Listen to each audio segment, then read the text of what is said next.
Narayana Samarambam Vyasa Shankara Madhyamam Asmadacharya Paryantam Vande Guru Paramparam. Om. Before I move on to the next installment of Tattva Bodha, I thought I would go ahead and answer another question that came in to me recently. For a long time, I've been looking for an online course on Vedanta like yours. The best courses I have found are traditional Vedanta Bhakti, for example, by Swami Prabhavananda. His teachings have a magic effect of calming the mind and the heart, helping a listener in his endeavor with the disciplines. But an Occidental brain requires also some amount of cold logical thinking, reasoning, before it is able to come to a state where all reasoning falls off as unnecessary. Shraddha, or faith, is a difficult discipline for a European or an American who is taught from his childhood to question and doubt everything. Here your course makes a perfect complementary to Bhakti. In the mood of reasoning, I would like to ask you a question. You repeat that the criterion by which one can distinguish between real and unreal is that real is unchangeable and unreal changes. You say that something which was not before, is now, and won't be afterwards cannot be real. Here is my doubt. Before, now, tomorrow are the concepts of time. One can say that something is changeable or unchangeable only with respect to time. So time is primary of all these notions. That means that time is primary also to differentiation between real and unreal. But time is a concept of mind, an object, measurable, observable, and hence falls into a category of unreal. Such are the time-dependent concepts of unchangeable and changeable. They're both unreal. Therefore, the definition of real is based on the unreal notion of time. How real can such real be? Okay, so I'm going to make some comments on the first part of that statement, but let's go ahead and do the question part first, okay? So basically the doubt here is that Vedanta is defining real as something that never changes, but the idea of change is based on time, something that is also unreal. Yes, therefore the definition of real is based on the unreal notion of time. Well, I'll try to make this as direct as possible. There is no time, and real and unreal are both concepts. That's the short answer. Real and unreal are what? Duality. Okay? The duality between real and unreal. Now, what Vedanta is saying is that this is a non-dual reality. So, therefore, real, both real and unreal, are just concepts. So, maybe the doubt is, well, if real and unreal are both concepts, then why even bother teaching them? Well, because the nature of the self, the nature of non-duality, and the fact that real and unreal are even concepts is not plainly obvious. We see duality. We seem to experience duality, and we take it to be real.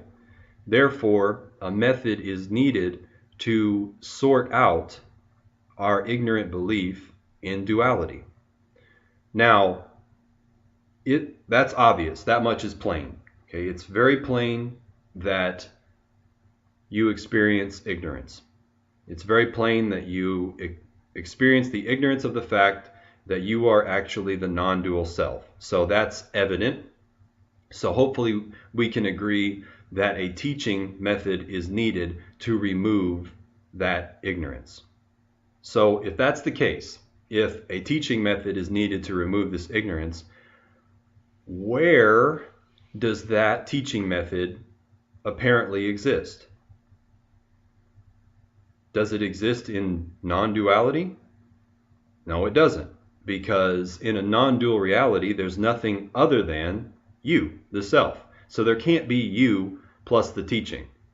So the teaching itself exists in the appearance of duality. Ironically, it removes the notion of duality. However, it still exists in duality, because from the standpoint or the understanding that everything actually is you, the non-dual self, there is no teaching.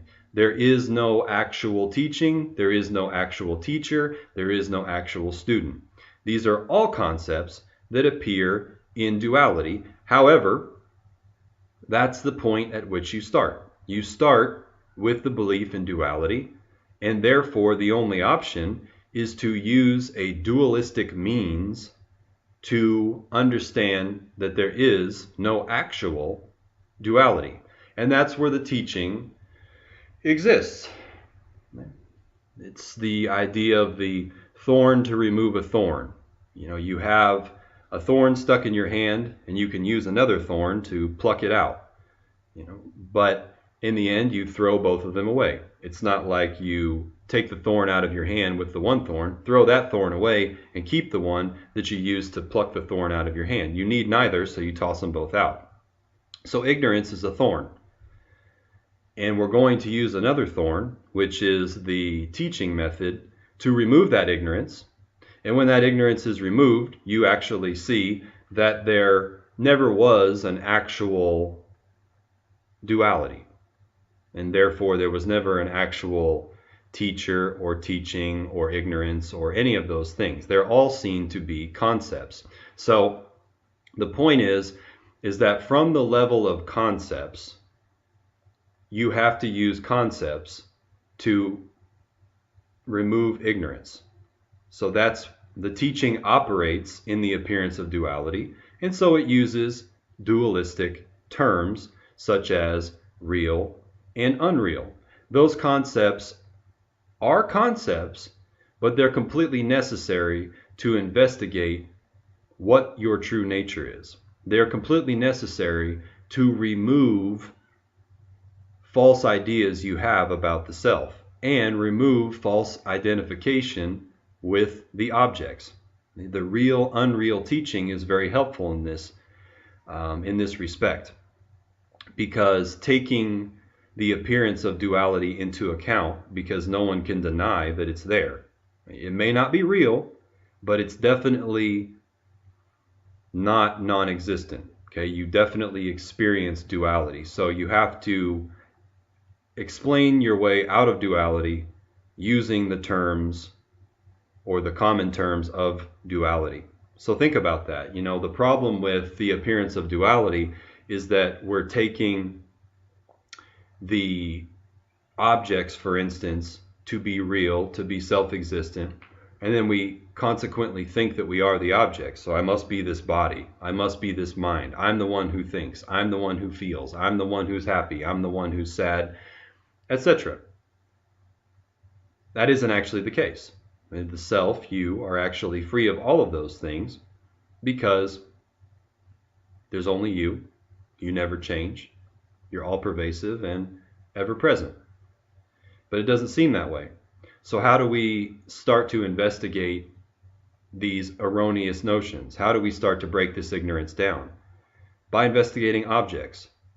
And the way that we can start to investigating objects is to actually look into whether they're real or not. And to be able to do that, we have to say, all right, well, what's real would obviously never change. Granted, change is a dualistic term, and change is also based on time, which is another unreal object that exists only in duality. But again, these are necessary. The truth of the matter is whether it's a concept or not, the self does not change. You could say, well, change is based on time, but time doesn't apply to the self either. time appears in the self. As this person has aptly pointed out, time is an object that appears in the self, because you cannot have the experience of time, or any experience for that matter, without consciousness. Without consciousness, there's no experience. So we can talk about the self being real or unreal, or being changeless or changing. Even if that is based on time, time itself is also an object known to the self. And so time doesn't even apply to it. Okay, so again, I hope it's clear to see that the teaching method itself appears in duality, and therefore uses dualistic means to remove ignorance about non-duality. See, when that ignorance is removed, then yeah, you throw out the concepts of real and unreal, and time and space, objects, everything, because it's seen that there is only you, there is only the self. And we're not trying to really prove any concepts here, because you, the self, are beyond concepts. However, we need to use words, we need to use concepts to explain what your true nature is. Otherwise, how would we do it? It wouldn't be possible. The whole teaching method of Vedanta is based on adhiropa apavada, and that means superimposition and negation. The truth of the matter is, there is only the self. There's nothing other than the self. There's not the self plus the universe. There's not the self plus your body and mind. There's not the self plus concepts. There's not the self plus name and forms. There's only the self and nothing else. However, that is completely unhelpful to somebody who doesn't know that. So we use this method of Vedanta called superimposition and negation. We conditionally, temporarily explain things in the terms of duality. So we superimpose duality onto the self, which actually is happening naturally through ignorance, because we see the world, we accept it as being true. Yes, I accept duality. I accept the division between this and this. I accept the difference between hot and cold, light and dark, good and evil, real and unreal. I accept all of those things. So there is a superimposition onto the self right now through ignorance. So through this teaching method, we conditionally accept that superimposition, only conditionally, only temporarily, with the intent of starting our inquiry from where we're at.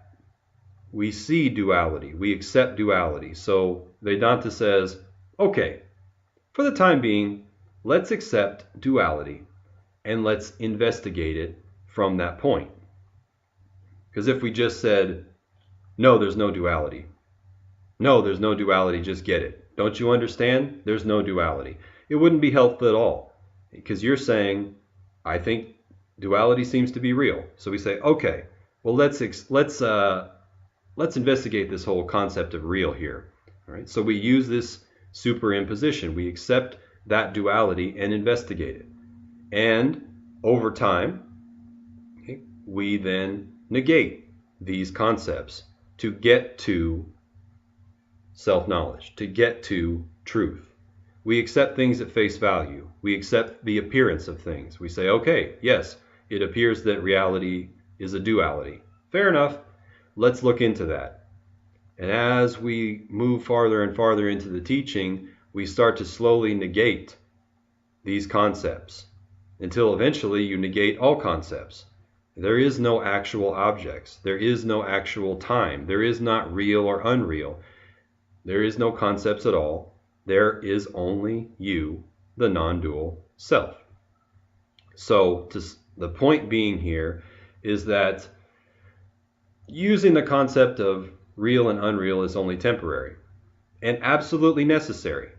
You're not going to investigate your way out of duality without using that. Okay, it's perfectly acceptable, perfectly logical to use those concepts on a temporary basis. Otherwise, you've got no teaching at all, so you've got no way to investigate your true nature. So yes, time, real, unreal are all concepts, but we need to use them temporarily because they appear to be real, and we have to investigate them in order to remove the notion that there are such thing as concepts at all. Once you investigate the concepts enough using concepts, you can throw away all of the concepts and just see the truth of the matter, which is that there is only the self. There is no duality. There's no real and unreal. There's no good and evil. There's no dark and light, up and down. It's only the self and nothing else. So that is the traditional method of Vedanta, to conditionally accept the way things seem to be, and using the terms of that appearance, using the concepts that describe that appearance, investigate out of that appearance. And the whole real and unreal, change and non-change is absolutely essential to that. Because the fact of the matter is whether those are concepts or not, the self is always the same.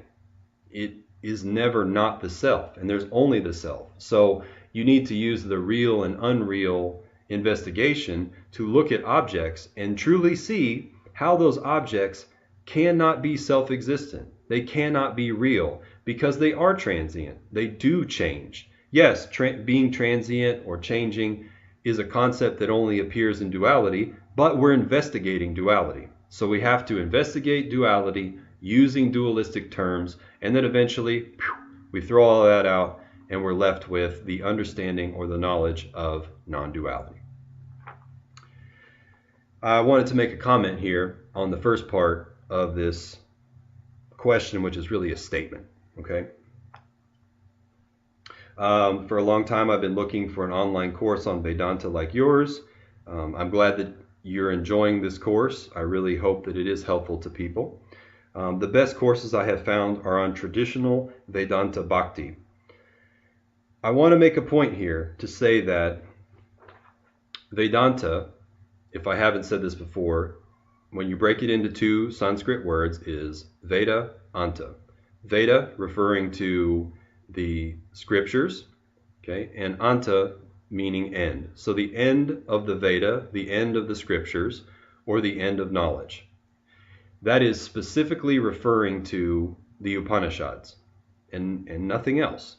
Veda, Anta. There are texts that are based on the Upanishads, like the Gita, the Bhagavad Gita, and the Brahma Sutras, which are accepted as Vedantic scriptures, but Vedanta specifically refers to the Upanishads. So that is Vedanta, and nothing else is Vedanta except for the teachings that originate in the Upanishads and the ones and the scriptures that are directly based on those teachings, okay? Because there's a lot of different scriptures. So what we're saying here is traditional Vedanta Bhakti. Traditional, I just want to make a point here. I'm not trying to be disparaging to anybody, but as a teacher of traditional Vedanta, I need to say this, that traditional Vedanta, meaning the teachings of the Upanishads, don't divide Vedanta into different teachings. And there's not different kinds of Vedanta. There's not, Bhakti Vedanta and then, knowledge Vedanta. These two things are not different. This is dividing Vedanta or yoga into several parts is something that was added to the teaching later by people like Swami Vivekananda, for whatever reasons. And I'm not saying it's good or bad. I'm just saying that traditionally, Vedanta is not divided into different paths. Okay, there's not Vedanta for thinkers, Vedanta for feelers, Vedanta for doers, the Vedanta for meditators. There's not, those are things that were added to the teaching later on. There's only Vedanta. Traditional Vedanta doesn't see a difference between bhakti and logic. Because I think here he's saying that an Occidental brain requires some amount of cold logical thinking or reasoning. The idea that we need to compartmentalize these things is something that is inaccurate, because everybody feels, everybody thinks, everybody performs actions. So there's not different paths or different yogas for different people. These make up one complete holistic system. It's true that bhakti means devotion, and bhakti can be seen as worship of a personal deity, chanting, singing, going to temples, and doing all of those things. And I highly encourage all of that. That's an excellent practice. It's very purifying to the mind and to the emotions. So please don't get me wrong here. I'm not cutting bhakti down or disparaging bhakti because I'm some, Vedantin. It's not the case. Vedanta sees these things as one thing and highly recommends those kind of practices because they do purify the mind. And a pure mind is required to properly study Vedanta. However, we just don't see them as being compartmentalized because bhakti is just devotion. So, investigating the nature of reality using your mind, using logic or reasoning, is not antithetical or opposite to bhakti, because doing that on a consistent basis requires what? Love and devotion. A love for the truth, a love for investigating the truth. So if you consistently are studying Vedanta, then you have bhakti. You have bhakti for the truth. Vedanta is investigating the nature of reality. And what is the nature of reality? Well, the self. There isn't anything other than the self. So then investigating the nature of reality is devotion, love, or bhakti for the self. You can't have devotion for anything other than the self, even if you don't realize it. And why is that? Because there's nothing other than the self.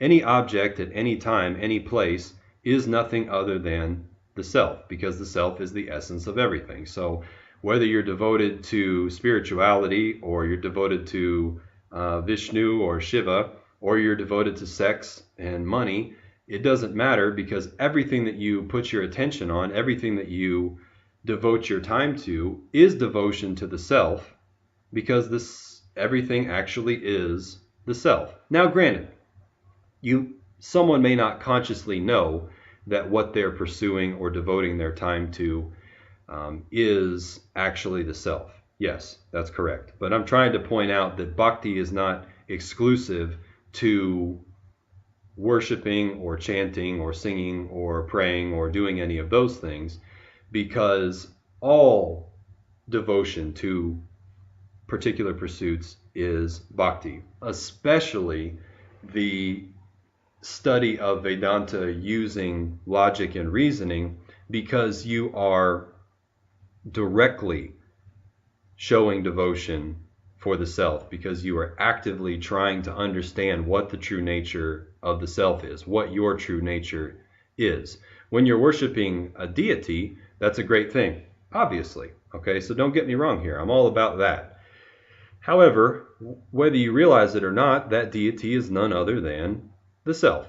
And so when you're worshiping that deity, then you're really just worshiping the self. You're worshiping yourself. So doing that is an indirect thing, and it's very helpful for the heart and the mind. But actually investigating the true nature of the self directly through using your intellect, through thinking, is pure bhakti, because you are directly and consciously worshiping the self through inquiry. So I just wanted to make that point. Using your intellect or thinking is not cold.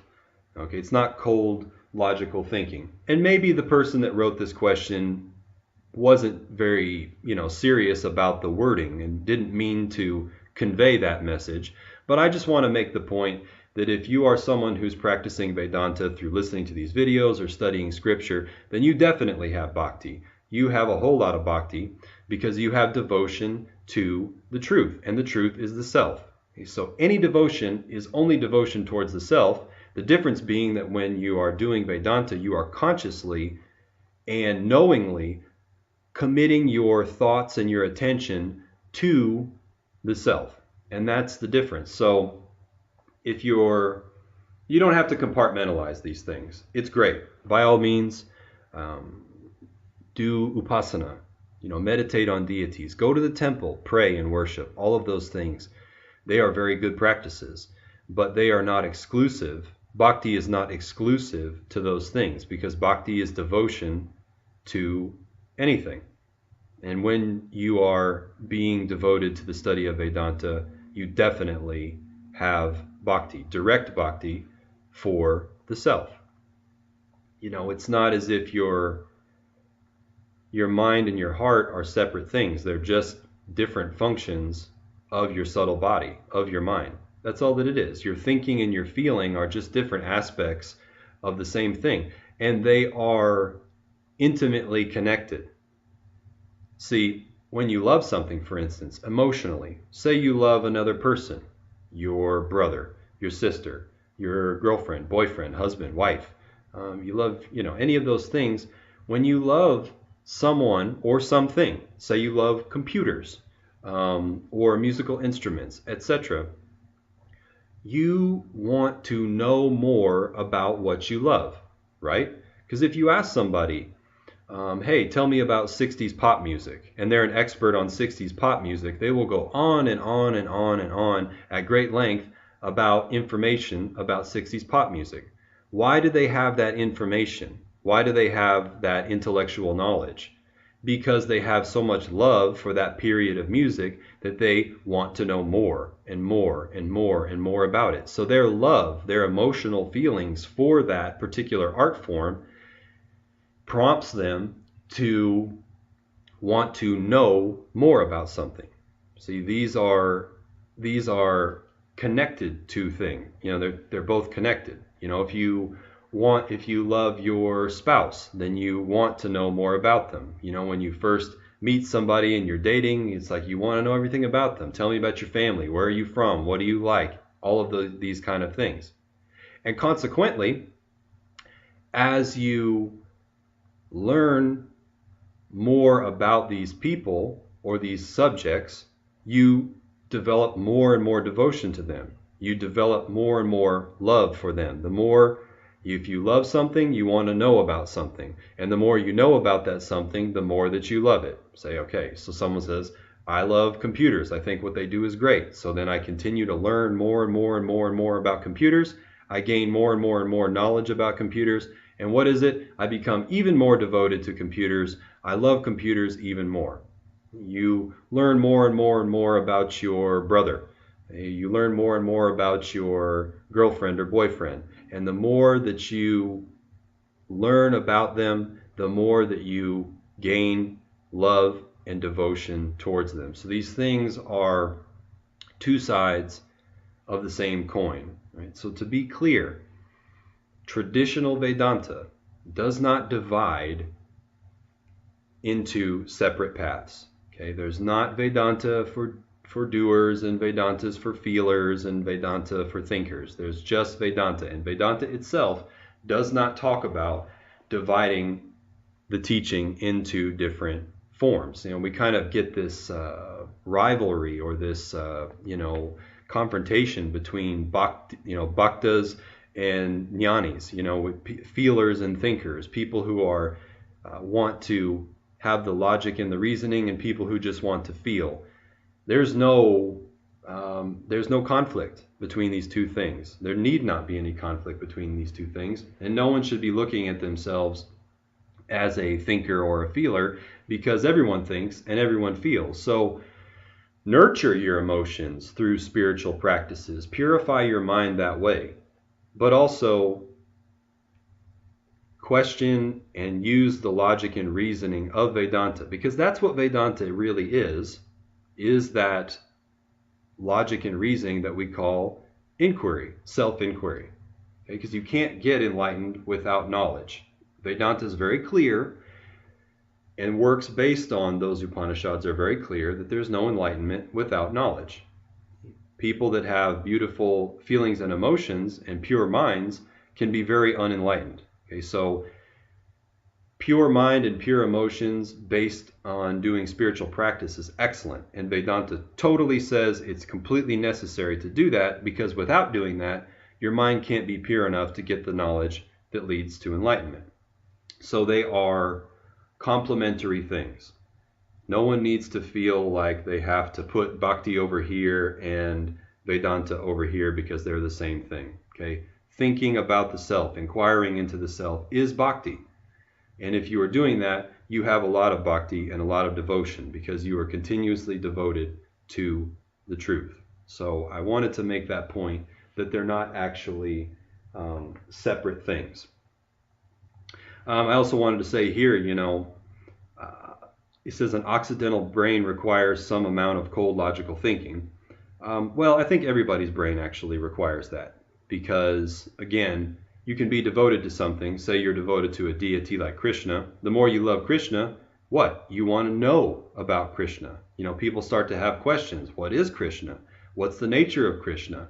What's Krishna like? Etc. So devotion naturally leads to thinking and reasoning naturally leads back to devotion. So I don't think it's something that is only for Eastern people and only for Western people, because everybody thinks and everybody feels. However, this person does make a good point when they say that Shraddha, or faith, is a difficult discipline for a European or an American who was taught from his childhood to question and doubt everything. That's true. There is a different kind of mindset and outlook from the Western perspective, and that's completely relevant. It doesn't mean that Western people don't feel or that they don't need to cultivate positive emotions and a pure mind. But yes, we have a much more critical, doubtful kind of mindset. And yes, Vedanta has answers for that, because Vedanta very much encourages you to question. I mean, it's asking you to question the very nature of reality, the very fabric of existence. So it's asking you to question everything. And it's also encouraging that questioning, and it has answers for all of those questions. It's not holding back on those kind of things. It's not saying, oh yeah, just have faith and believe us when we say that you're the self. Vedanta is not saying that. Vedanta is saying, have an open mind. That's what Shraddha really is. Vedanta is saying, have an open mind to hear these teachings, and we will give you the tools to logically investigate the nature of reality. Because if you don't have an open mind, if you remain constantly critical, cynical, doubtful, you're not open to anything. You fall in love with your own questions, and you don't open yourself to even question your own assumptions. You just make up your mind. Like, I am a skeptic about everything. So fine. I mean, you'll just continuously be a skeptic if you can't even open yourself enough to investigate your own beliefs and assumptions. So yeah, having an open mind can be difficult for a Western mind, but it can be difficult for an Eastern mind, or any kind of person for that matter. And so for that reason, yes, Vedanta has plenty of logic and reasoning, and encourages you to question and gives you the tools to find answers to those questions. However, that pursuit is equally a matter of devotion, because you have to be devoted to commit that much time to inquiry. You have to really love the truth, which is the self, to be able to take your entire life and reshape it towards the single goal of self-knowledge. So I hope that answers this question. And if there are any follow-up questions, by all means, please send them to me.